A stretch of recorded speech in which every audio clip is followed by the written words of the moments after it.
যে আপনারা দেখেছেন কয়েকদিন আগে যখন নাকি এই ফ্যাসিস্ট খুনি টাকা পাচারকারী তারা তো মৌলিকভাবে এদেশে রাজনীতি করার মতো অধিকার কোনো যুক্তি নাই, বলেন কোনো যুক্তি আছে?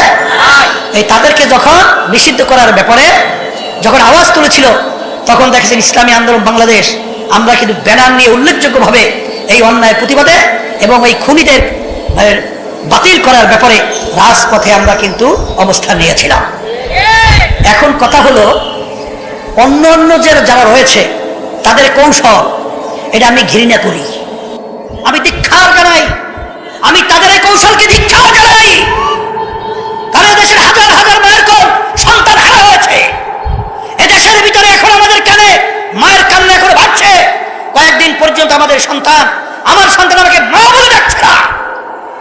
আর এই খুনিদেরকে, এই জালেমদেরকে, এই টাকা পাচারকারীদের নিষিদ্ধ করার পরে